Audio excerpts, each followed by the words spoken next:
50개국이 넘는 나라를 함께 여행한 부부가 있습니다. 신혼여행도 아니고 배낭여행도 아닙니다. 2살, 4살짜리 딸 2명을 데리고 지구 반바퀴를 돌고 있는 진짜 가족 여행자들의 이야기입니다. 호주 출신의 사만다와 톰 부부는 2023년 집을 정리하고 카라반에 짐을 싣고 호주 전역을 일주한 뒤 이제는 아예 해외로 무대를 옮겼는데요. 그 많은 나라 중에서 이들이 이번에 선택한 곳이 바로 한국이었습니다. 그런데 이 선택의 시작이 흥미롭습니다. 사실 처음 한국에 가자고 먼저 말한 건 어른이 아니었다고 하는데요. 딸들이 먼저였습니다. K-팝과 한국 문화를 접하면서 엄마 우리 언제 한국 가? 라고 조를 만큼 한국에 대한 기대가 컸던 밀라와 칼리. 아이들의 설레는 마음을 담아 사만다와 톰이 서울행 비행기를 잡은 것이죠.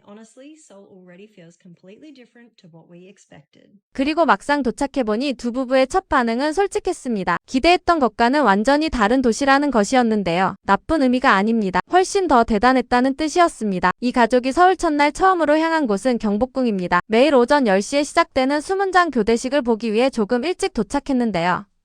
입장료를 내는 순간 사만다는 잠깐 멈칫했습니다. 어른 2명이 각각 6,000원, 아이들은 무료였기 때문입니다. 호주 달러로 환산하면 2명 합쳐서 겨우 12달러. 사만다는 그 자리에서 바로 카메라를 켜고 이 금액을 시청자들에게 알려줘야 한다고 흥분했는데요. 호주 시드니에서 비슷한 규모의 역사 유적지를 방문하면 어른 한 명에 30달러에서 50달러는 기본입니다. 아이들도 무료가 아닌 경우가 대부분이고요. 그런데 경복궁은 내 식구 전체가 12달러.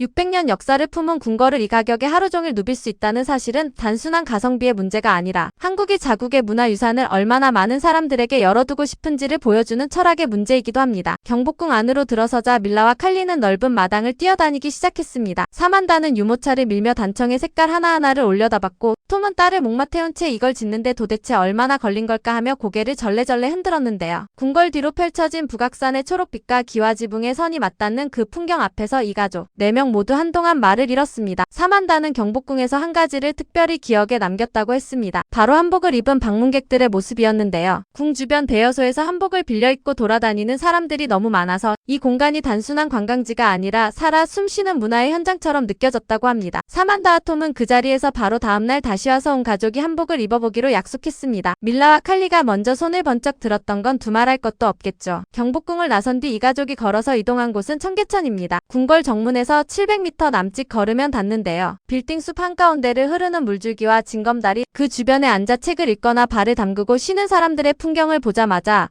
사만다는 카메라를 들고 중얼거렸습니다. 왜 우리 동네엔 이런 곳이 없는 거야? 라고요. It is, hey. Like a library, sit down, read a book, have a relax.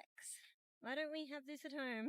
이 말 한마디에 청계천의 모든 가치가 담겨 있었습니다. 사실 청계천이 처음부터 이런 모습이었던 건 아닙니다. 불과 20여 년 전까지만 해도 이 자리에는 서울 도심을 가로지르는 거대한 고속화도로가 있었습니다. 2005년 그 도로를 완전히 걷어내고 물길을 복원한 것이 지금의 청계천인데요. 차도를 없애고 그 자리에 시민들이 쉬어가는 물가를 만든다는 결정은 전 세계 도시, 설계 전문가들이 지금도 교과서처럼 인용하는 사례입니다. 뉴욕이나 런던, 시드니에서 도심 고속도로를 통째로 걷어내고 생태 하천을 만들었다는 이야기는 들어보신 적 없으실 겁니다. 밀라와 칼리는 징검다리 앞에서 발걸음을 멈추고 서로 눈치를 보더니 결국 손을 잡고 건너기 시작했습니다. 발이 미끄러질까봐 숨을 참으면서도 카메라를 내려놓지 못하는 사만다. 톰은 앞에서 유모차를 세워두고 응원을 보냈는데요. 도시 한복판에서 빌딩 그림자 사이로 흐르는 물소리를 들으며 아이들이 도리를 건너는 이 장면. 서울이 아니면 어디서도 볼 수 없는 풍경이었습니다. 그리고 이날 여행에서 사만다와 톰이 평생 잊지 못할 장면이 찾아옵니다. 바로 점심 식사 자리에서였는데요. 청계천 산책을 마친 이들 가족이 우연히 들어선 작은 핫팟 식당. 두부와 고기, 콩나물 무침, 그리고 김치까지 가득한 테이블을 보고 사만다는 이 많은 음식이 다 우리 것이냐며 눈을 동그랗게 떴습니다. 밀라는 맵다며 얼굴을 찡그렸지만 몇 입 먹다 보니 어느새 조용히 그릇을 비우기 시작했고 사만다는 호주에서 먹던 김치와는 차원이 다른 맛이라며 눈을 번쩍 뜨고 맙니다. Did you just try it? It looks So much good. flavor. It's normally just like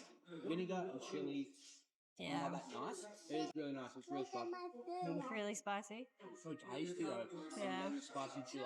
그런데 이 식사 자리에서 전혀 예상치 못한 일이 벌어집니다. 같은 식당에 있던 한 한국인 아저씨가 갑자기 일어나더니 어린 딸 릴라의 손에 10,000원짜리 지폐를 쥐어준 것입니다. 동생 칼리 점심 사줘라고 하면서요. 사만다와 톰은 순간 어리둥절해서 서로를 바라봤는데요. 그런데 여기서 끝이 아니었습니다. 잠시 후 주문하지 않은 요리 하나가 이 가족 테이블에 올라왔습니다. 그 아저씨가 몰래 시켜준 것이었죠. 그리고 밥을 다 먹고 계산하러 갔을 때 이 가족은 또 한 번 멈춰섭니다. 이미 다 계산이 되어 있었던 것입니다. Thank you.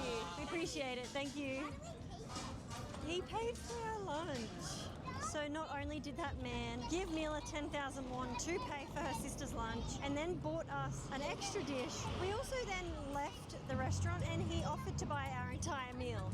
We tried to insist that we would pay, but he wouldn't let us, which is just so kind. And that's what we found so far is the people here have just been so friendly and so welcoming. 두 냄비 핫팟에 추가 요리까지 합쳐서 22,000원, 호주 달러로 22달러. 금액의 크기가 중요한 게 아니었습니다. 아무 연고도 없는 외국인 가족에게 이유도 묻지 않고 밥 한 끼를 대접하고 조용히 사라진 한국인 아저씨의 그 마음이 문제였던 것이죠. 사만다는 영상에서 이렇게 말했습니다. 한국 사람들은 정말 친절하고 따뜻하게 맞아준다고요. 50개국을 다녀본 두 사람이 내린 평가입니다.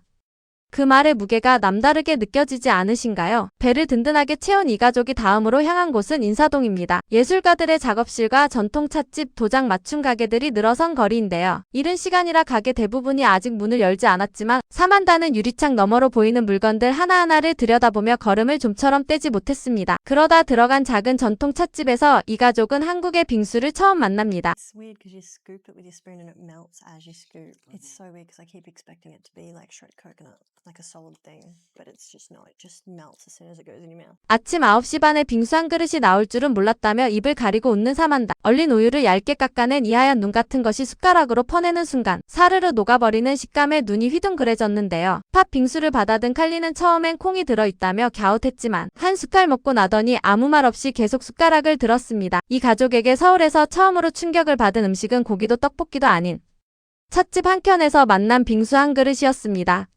하루의 마지막 목적지는 북촌 한옥마을이었습니다. 아침 일찍 한번 왔다가 아직 개방 전이라 돌아갔던 이 가족이 오후에 다시 찾은 것인데요. 골목 안으로 들어서는 순간 톰의 발걸음이 자연스럽게 느려졌습니다. 유모차를 밀면서도 고개를 들어 좌우로 뻗은 기와지붕의 선을 바라봤고 그 너머로 서울타워와 현대 빌딩들이 한꺼번에 시야에 들어왔는데요. The view from the top is amazing. Just the roofs and then the skyscrapers and then Seoul Tower.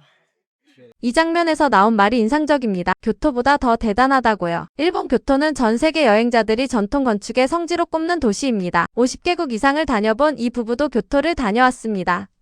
그 교토와 직접 비교해서 북촌 한옥마을이 더 인상적이라는 말은 사만다와 톰이 지금까지 방문한 수십 개 나라의 전통 마을들 중에서도 이 골목이 특별한 자리를 차지했다는 뜻이기도 합니다. 좁은 골목 양쪽으로 기와지붕이 이어지고 고개를 들면 현대 서울의 스카이라인이 한꺼번에 펼쳐지는 이 겹침의 풍경. 다른 어느 나라의 전통 마을에서도 볼 수 없는 오직 서울에만 존재하는 장면입니다. 그리고 사만다는 이날 하루를 돌아보며 중요한 한마디를 남겼습니다. 한국은 아이들과 오기에 정말 좋은 나라인 것 같다고요. 50개국을 다닌 두 사람의 입에서 나온 말이기에 더 무게감이 있었는데요. 이날 하루 동안 사만다와 톰이 느낀 것은 화려한 관광지의 인상만이 아니었습니다. 아이들이 마음껏 뛰어다닐 수 있는 경복궁 마당의 넓이, 손잡고 건널 수 있는 청계천의 징검다리, 낯선 외국인 가족에게 밥값을 내어주는 한국인 아저씨의 따뜻함, 그리고 밤늦게까지 불이 켜져 있어 언제든 안심하고 돌아다닐 수 있는 서울거리의 안전함까지. 이 모든 것이 어린 두 딸과 함께하는 가족에게 특별한 의미로 다가왔을 것입니다. 어쩌면 이 가족이 다음 여행지를 고를 때 서울이 제일 먼저 떠오르는 도시가 되어 있을지 모르겠습니다.